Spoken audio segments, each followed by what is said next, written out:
biggest radical connection we have to do in this lifetime is radically connect to ourselves so that we feel right. So that we feel right about whatever the fuck we are feeling. Hello, and thank you for watching the Harvest podcast series. We are in Kaplankaya with Mama Gena. Yes. The great Regina Tamashower is a motivational speaker and the author of Pussy Reclamation. I have already interviewed Mama Gena for this podcast about embracing pleasure. We also did a live on Instagram to introduce retreats organized in Marrakesh. And now here we are together in Turkey. Onward, baby. We're doing Turkey together. So how does a woman teach a man not to be scared by her emotions? Well, by the Queen Mama Gena. I think the most important thing is when a woman stops being scared of her own emotions, then she doesn't have to feel wrong. She can feel righteous. Things that I will say to Peter will be like, I have so many emotions. There's so much happening inside of my soul right now. I don't need you to do anything about it, but can you listen?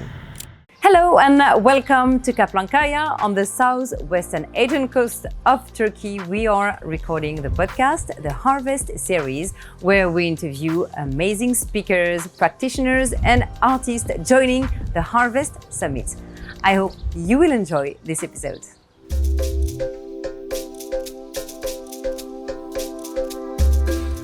Hello, and thank you for watching the Harvest podcast series. We are in Kaplankaya with Mama Gena. Yes. The great Regina Tamashower is a motivational speaker and the author of Pussy Reclamation. I have already interviewed Mama Gena for this podcast about embracing pleasure. We also did a live on Instagram to introduce exquisite retreats organized in Marrakesh. And now here we are together in Turkey. Onward, baby. We're doing Turkey together. I'll follow you anywhere. How is your experience so far? Oh my God, it's been amazing. There's so many incredible speakers. I've been learning new things every single day. It was the first time, I've been familiar with Lynn Twist's work for my whole career, but it was about the Soul of Money, yeah. The Soul of Money and Pachamama Alliance, and to be with somebody who started a revolution with a vision. I think those people are so inspiring, and almost everyone here has had some kind of way they wish to serve the world, take the world higher. And when you hear somebody like that speak, it is so exciting. So I heard Esther Perel, Jamie Wheel, Andrew Wheel, Dr. Andrew Weil. Yeah. Legendary. And then he's a big star in the US. So much. So it's just been very exciting few days. And then I got to teach my workshop. So tell me more, because you're also going to take the world higher, and you organize. You had a workshop called Embodying the Erotic as a Portal for Transformation. What an amazing title for a workshop. Can you tell me more about this? Yeah. First of all, it was so great because I was in a small yoga room, but then 80 people came. And it was, so all of us were like in this room, and it was hot and it was sweaty, and we were embodying the erotic, and it was just like, what a joy. It was just such a joy, because sometimes you just have to sweat it out of your body.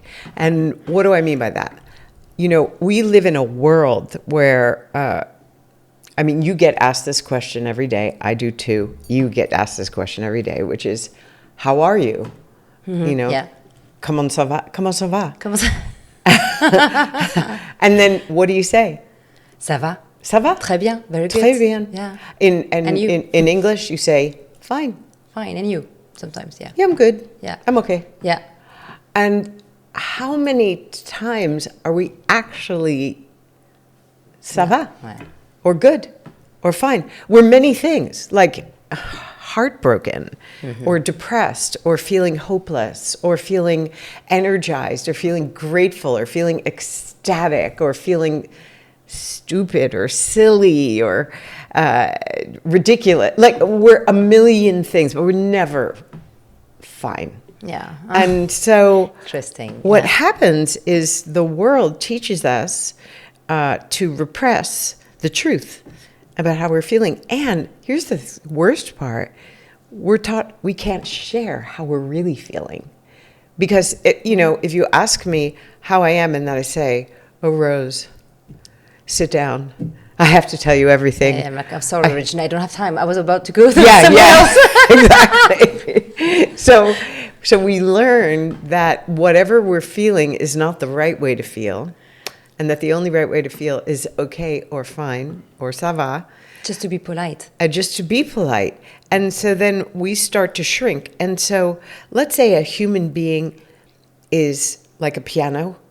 We would have 88 keys of emotional range from like the smallest little happy, little delicious feeling to shy, to outrageous, to then the big dark emotions like depression, rage, grief, overwhelm, outrage, all jealousy, like that whole, and everything in between. There's a million emotions that we could possibly have.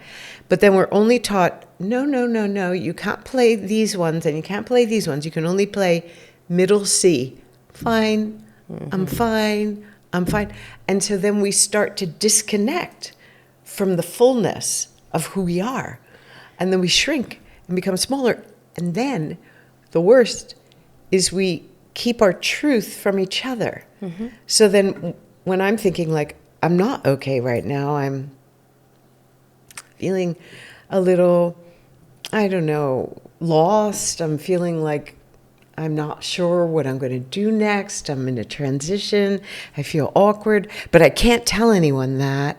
And so then that makes me feel isolated and lonely because I can't bring the fullness of my truth because the culture taught me that my fullness is not okay. Yeah. And so it leads to a lot of loneliness. It leads to a lot of depression and disenfranchisement and disapproval and just feeling disconnected from life. And so this practice the purpose was just to, because it was about radical connection. Yeah.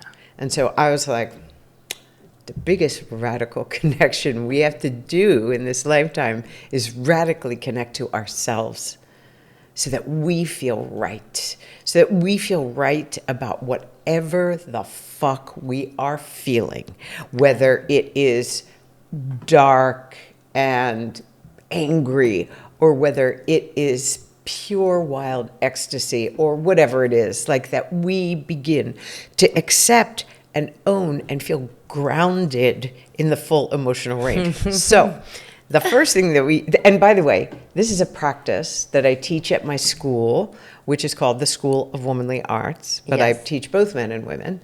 And it's a practice that's called swamping, Yeah. which I talk about in my book, Pussy, a Reclamation, which came out a few years ago. And that book, I describe this practice, which is basically you do what we did in class, which, and you can do this, after you hear this podcast, you're going to be great at it.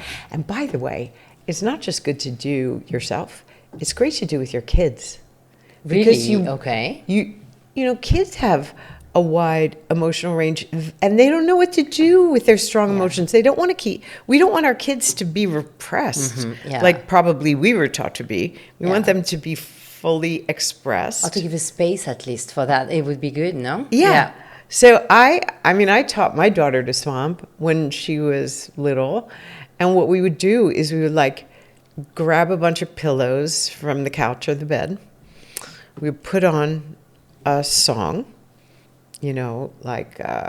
Counting Bodies or, just like any rage song. La Rage is a great song. There's really rock and roll, you can, some really good rock and roll. and you put on a song, so you know you're only going to swamp for the length of a song, which good. is usually Good. 3 minutes. Yeah. And then we talk about, like, why are you mad? Why are you frustrated? Why are you angry? Why are you feeling, disconnected from yourself? And then we would talk about that. And then we put the song on. And then we grab the pillows and bang the pillows. Or we just, like, have, like, a 2-year-old temper tantrum. But you're doing it in a container. Mm-hmm. Yeah. The beginning to the end of the song. And then it's done. So it's like gives a safe place to practice connecting to your truth and sharing it. And most importantly, being witnessed. Yeah, being seen, heard. Yeah. Which is a thing you want in life. Yeah. It's the only thing we want. I mean, that's Yeah. really One of the things. Yeah. It's one of the values that's most important, especially to women, is attention. Yeah. We require it. It's like we need it as much as we need water and oxygen. Attention is and you see it with babies too. You know, it's just a human need. So we did that practice, and then that's powerful. So you did this practice during the workshop. Yeah. With 80 people sweating. Sweating in a yoga room. Okay. And then we took it to the next step, which is the power move, the transformative move, which is anger. When it's just expressed in a raw way, can be dangerous. You know, have you ever gotten really yelled at by somebody that you care about? Yeah, and unfortunately, I also did it. Yeah, you did it. Yeah, I mean, I've done it both ways. I've done it myself. Okay. I've sometimes, like, I went off. I live in New York City. I was walking with my daughter across the street, and a car pulled into the crosswalk like they were going to hit us. I am so aggressive. I started to bang on the hood of the car and say, "You asshole, you know, how dare you?" Like, I just went off. That's on mommy the bear. driver. Yeah, Well, that's a yeah, mama bear. yeah. You know, I think that was a good thing to do. But you know, let's say I wouldn't want to lose my temper in that really outrageous way with somebody that I love deeply. Yeah. So what we did was we poured the erotic into the experience of expressing rage, which sounds kind of crazy. Like, erotic and rage, how do they go together? Yeah, I'm not surprised because eroticism is never far from you. I think it's the healing force of the universe. I think it's super interesting. Okay. It's just life force, you know, and it runs through everything and everyone. Like, for example, there's a life force. The sun shining is a life force. But so is an outrageous rainstorm where the rain is pounding on your window or pounding on your, you know, coming down so hard it's like making your umbrella useless. Like, all of those experiences, whether sunshine on a lovely day or big rainstorm or snowstorm, it's all faces of the goddess. And we have that same range inside of us. So what I like to do is, when you pour a sense of erotic energy, which is just really like, you know, where is it located in your? It's kind of, all right. Well, in your tummy. In your. It's like it would be in your root chakra, your pussy, your cock energy, you know, your hips, like that base energy, and you kind of like move that part of your body while you're experiencing the rage. It actually shifts the rage from destruction to creation, which is so, it sounds crazy, but it's a beautiful experience. It doesn't to me because we did this retreat in Marrakesh, and it really, I can testify that I don't want to share too much about what we did during this fabulous retreat. But at some point, you made me move my hips and the rage I had. And honestly, it had such a power. I can really genuinely testify. It transforms. Yeah. And what happens is, instead of rage being self-destructive, which people are scared of connecting to their rage because they're like, well, what if I can't stop screaming at somebody, or what if I just go off? But when you are connected to your erotic and your rage, it shifts the energy. So to use a metaphor, raw rage is like fossil fuel, like gasoline, like diesel, and it burns quickly and it creates pollution that we all have to deal with, which is what happens when you yell at somebody or somebody yells at you. You always feel like, oh, something awful just happened and I have to move it through. But when you pour the erotic into the rage, then it becomes like clean energy, like wind energy or solar power, where it's a force for change in the world instead of a force of destruction. And I'll give you an example of how I might have used this in my life. Like, my daughter has a couple of learning differences. She has dyslexia. Okay. So at her school, when they were trying to deny her the special tutoring that she would need to be able to succeed in school. And so I was like, well, I'm going to have to go into the office of the principal and the administration to stand for my daughter, but I don't want to go in there wanting to attack. I want to go in there in my power, connected to my erotic aliveness, but planted deeply in what I feel is righteous, or maybe you would call it being a mama bear, protecting her interests. And so I was able to go in there, and when they would say, no, we can't do this, I would say, I think we can find a way.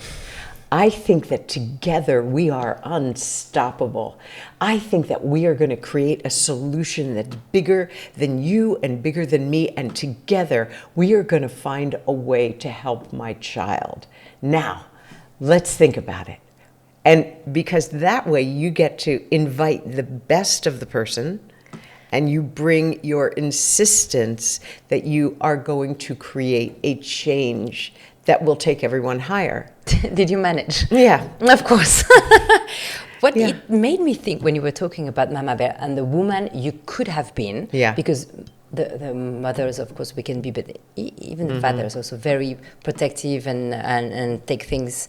Is the word like hysterical? Yes. Which has the etymology uterus, so really assimilated to women. What do you think about this word? As it applies to women? Yes. Yeah, here's the thing.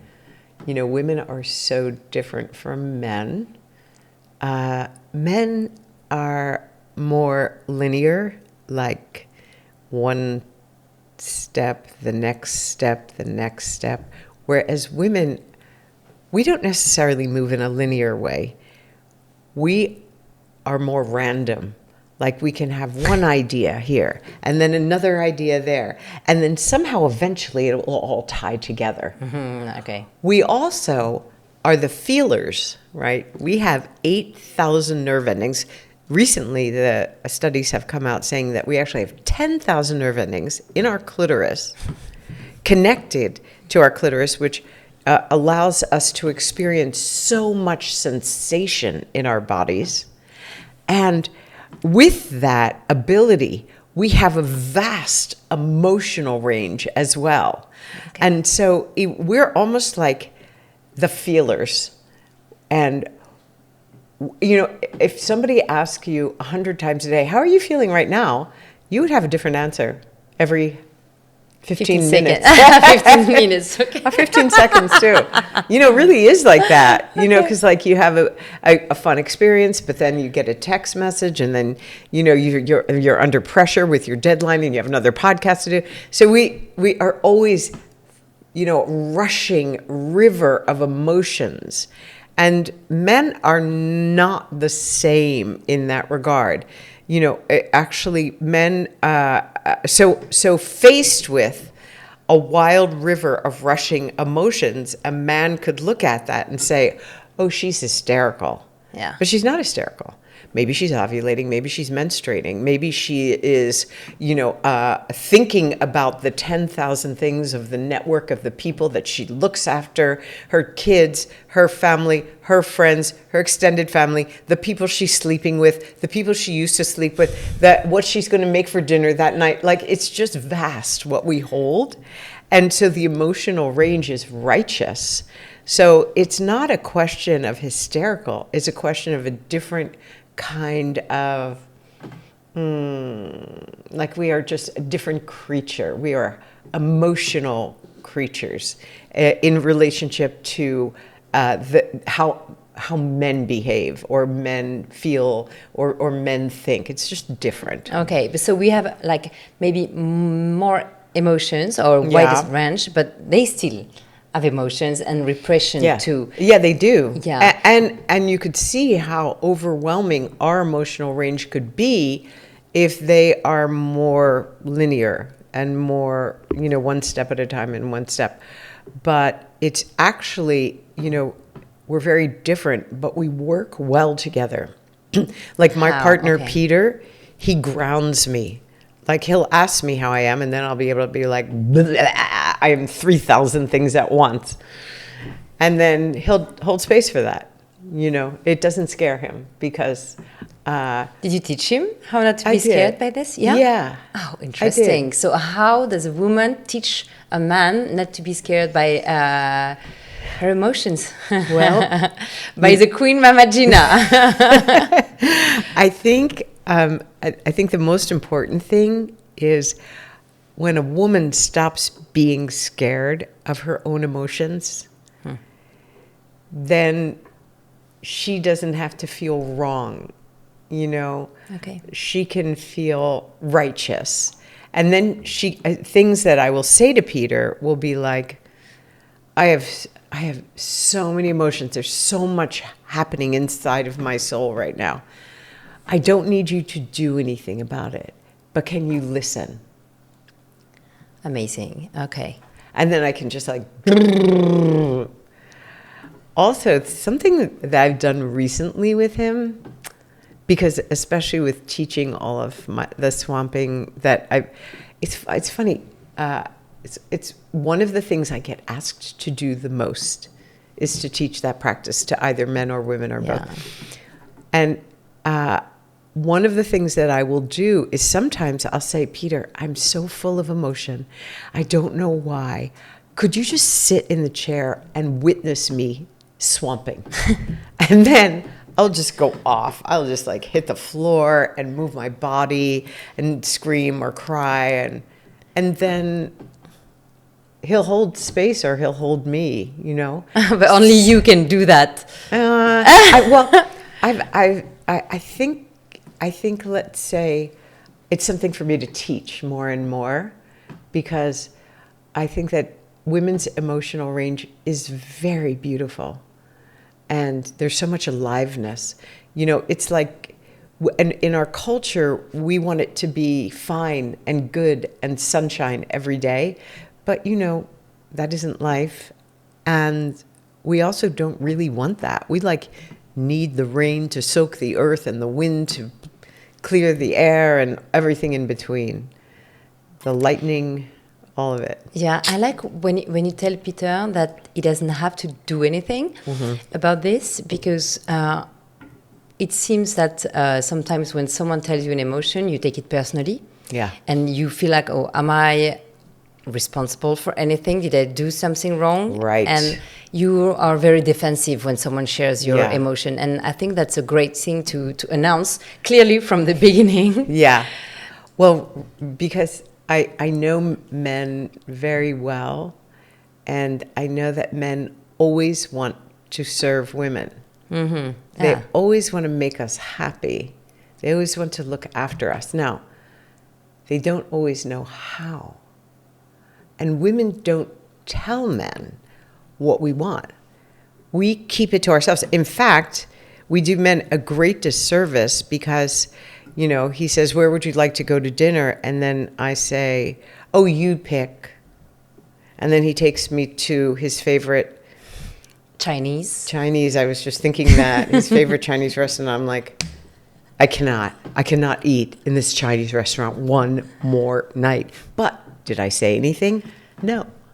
Yeah. So That's a people pleaser in us. oh Yeah, my God. okay. Yeah. And we haven't been taught.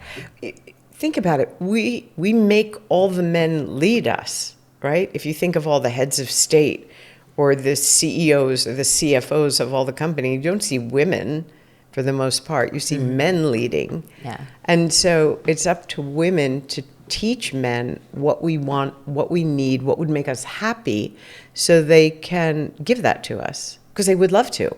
Really, I've never, ever, ever met a man who did not want to make his woman happy. He just probably never learned how or what she wanted. Good news. It's really, really good news. It's good news, yeah. It's really good news. But the tricky thing is, how do we teach them?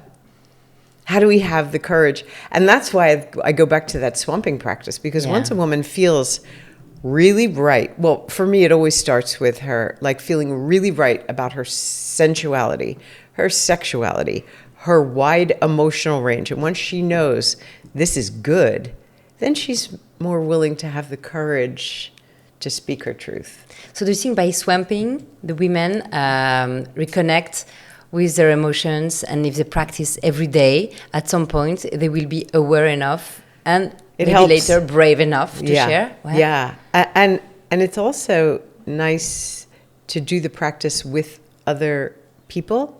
As we were talking about, maybe teaching our kids to swamp. Yeah. So that they have a safe place to get all of their emotions out. And you always finish the practice with like a dance to either a fun, sexy song or a fun, happy song, so that you can kind of get back in your body and ground yourself before you go out for the rest of your time. Teaching the children, because I've got two, I find it, I'm trying to talk to them about emotions, but I would be very keen on tips, because when I'm trying to talk to them about this, they're like, oh no, mommy is going to talk about emotions again. Oh, God. I don't know how to implement this. Here's how you do it. Do your kids ever get like frustrated and they're just like angry and frustrated? When that happens, they come home from school. They've had a really, really hard day. Then you can say, you had a really, really hard day, didn't you? And then they will say yes. And then you can say, you know what? Get over here. We are going to just like beat the couch and just show me what hard day you had. Show me who pissed you off. And then they can punch the pillows or throw themselves down on the floor or whatever it is. Like, catching them in the emotion and then embodying it is way more liberating than talking about emotions. I mean... Yeah, not even asking what happened. No, we do not even care what happened. Because honestly, if you get to express whatever your truth is, you automatically feel better. Especially if you get to express it and embody it and have somebody witness you and not try to make your behavior different than it is, but just appreciate exactly where you are. About coming back about this swamping with boys and girls in this room, sweating room with 80 people. I know, because I've been to this retreat with you, that you observe everybody. So we were a bit less, but I'm sure the 80 people, you were watching them. Yeah. So how do you watch people, and which reactions are you waiting for? And were you surprised by some people, and when someone's not doing exactly when someone is pretending? I know you see when people are pretending to swamp and when they're not. So what did you notice during this session? It's all about progress and not perfection. Some people come into these rooms and these beautiful classes living in a culture that's different from ours, maybe even more repressed than our repressed culture. Yeah. Maybe it's their first time at a workshop and they're feeling shy. So I never judge, except that my judgment is each person, I believe, is participating to the fullness that they can handle at that moment. And then the more I can encourage them and say, you got this, that was great. I could see you feeling like there was some stronger emotions coming through now. Okay, let's put it on a piece of music. We're going to do it for 10 more seconds. See if you could give me a little bit more. You don't have to, but let's just see if we could get a little bit more. And then a little bit at a time, people get more freedom and more freedom. Also, being in a room where everybody is participating, wow, you have other examples, because we don't normally, it's such a frustrating world, Rose. Not just the climate, not just all the places that are having civil war or war, the political climate, the rising fascism, it's overwhelming. Yeah, and more anxieties. So much anxiety. Yeah. So when you can have a safe container to express all of that anxiety and all of those fears together, then you automatically start to feel like, oh God, I'm not alone. Yeah. And I think, oh God, I'm not alone goes a long way to making you feel like, oh, I'm a human being who is right in all of my feelings and all of my experiences and all my expression. And then some part of your body relaxes. What I like is that now with growth and we're really focusing on being a more quiet person, self-controlling, masterizing the emotion. And what I like is you kind of bring the animal inside us, like you make it go out, so it doesn't stay hidden in the body. And I find it complementing, not it's not one or the other, but I find it very complementing with the meditation trance nowadays. Oh yeah. Yes. Wow, that's amazing. Yeah. Meaning full expression of your emotion liberates you in the same way that moving into a meditative state. I think so. Yeah, I feel that way too. I actually look at it like a moving meditation. Yeah, okay. Yeah. It's you're in this place of deep connection to yourself, and you are moving your body in this moving meditation, which I love. What kind of reactions did you have after the workshop? Oh, everybody loved it so much that they asked. Roman came to me and he's like, "Can you do it again tomorrow?" So then I did another one the next day. I felt very grateful and very flattered and honored to be asked to come and do another one because people liked it so much. I had amazing feedbacks. I couldn't come because I'm the lucky one doing the podcast, but also I couldn't. Oh my God, you have gotten to meet amazing people, girl. And just interviewed Esther Perel this morning. It's like and all the people. No, it's a very privileged thing, but I don't know what's happening. Yeah, that's right.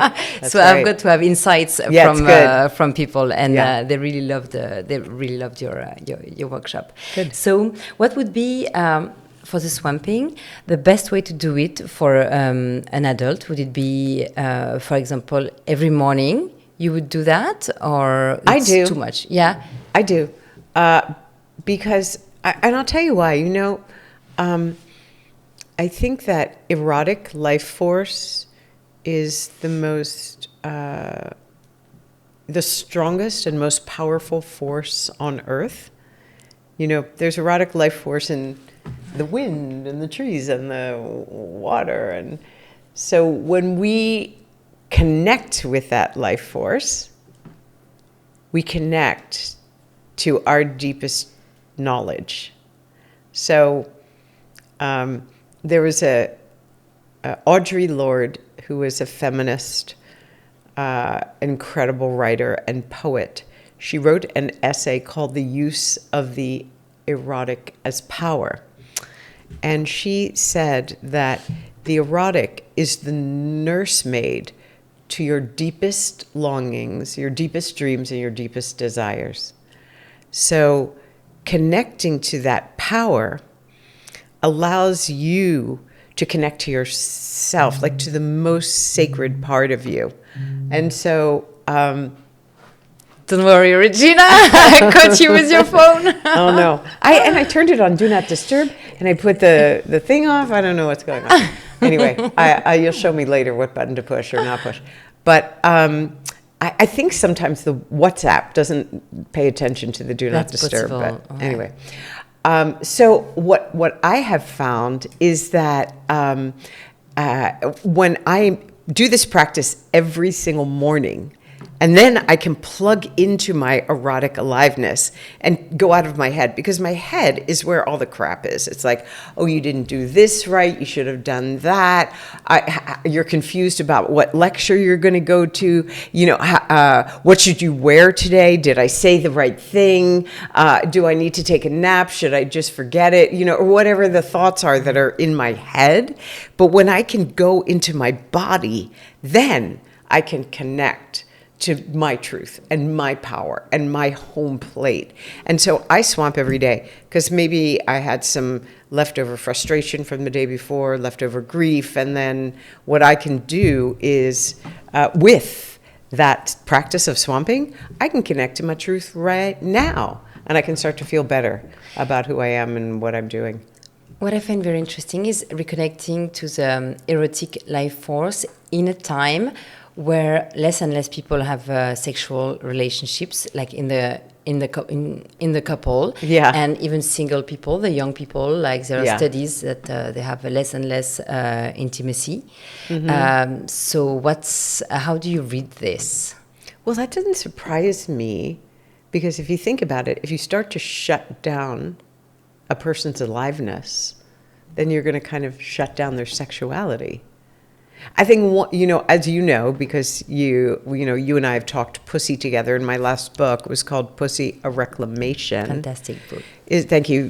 When a little girl is not taught to connect, or even to know the word for that which is essentially feminine about herself. You know, she isn't taught the language, and she's not taught the beauty and the power of her pussy or her vulva or her sensual or sexual source energy. And then shame moves in, and she feels ashamed of herself as a girl, ashamed of herself as a woman, ashamed of her body. And so it cuts her life force and diminishes her longing to connect with others, because she doesn't have that innate sense of rightness herself. Yeah. So I think that it is a big problem inside of our culture, and that, as you're describing, is a symptom, which is the repression of sensual connection or sensual desire. And it happens inside of partnerships. And I have heard that there's cultures where just people are not wanting to reproduce or connect sensually, and it is not a surprise. Yeah. Mama Gena, I've got the last question for you. It's the harvest of the day, and because it's the theme is radical connection, I wanted to ask you if you can recall a memory when you were a child where you felt really connected, more during a meal. That was my question, but it could be like another moment. And if you can describe me as a child, when you felt connected, what was the atmosphere, who were the people around you, and what were you doing? If you don't have this memory, it could be also a radical disconnection that could inform us, but I was more like about a connecting moment. Yeah, I would say that my most radical connected moments for me as a child were things where I got to play make-believe. You know, like I got to play dress up, and I had like a whole box of clothes, and I would just try on different outfits in the mirror and put on music and, you know, dance or play. And sometimes I would play dress up with other friends, you know, things where I was connecting to myself, my power, my aliveness. That was where I felt so at home. Wow. And also, I think also like, you know, little kids sometimes have very strong spiritual connections, you know, where you're in nature or And so for me, like the most powerful experiences of my childhood were when I was outside in nature, feeling my aliveness with myself or with other kids. Okay, that's funny. Yes, it's because it's or you or with others. Your most radical connection. It's Did you? interesting. What was yours? It was a Christmas. I would say like it's a Christmas dinner with. Thank you for asking. It's a Christmas dinner in Lyon, in France, with my grandparents. So it's more like a family moment, and my grandmother was cooking. It's very traditional, but it's good memories. And with my brother and my cousin, we were like waiting for Christmas and the presents to come in the next day. And it's a ritual also because we're waiting for Father Christmas, but we're also all year long waiting for this moment that we know is going to happen. Yeah, be with the family. Yeah, and to know something wonderful is about to take place. Yeah, I think that is, what we have as children. Even with my dress up and imagining, like all of that was like imagining into some beautiful future of collaboration and connection. And in that case, it was like dress up and playing with myself and then with the girlfriends that allowed me to imagine into like a spectacular and beautiful next steps of my own life. Yeah. I still like to dress up. I know, and you made it. You still continued your journey of dressing up. I did. It's funny. Thank you, fabulous Regina, for sharing your insights and and talking about embodying the erotic as a portal for a transformation. Yeah, thank you, baby. Journey. It was so great. It was so great. So wonderful. Thank you. And Thanks see you for tonight. This time. Okay, I'll see you at the party. Thank you.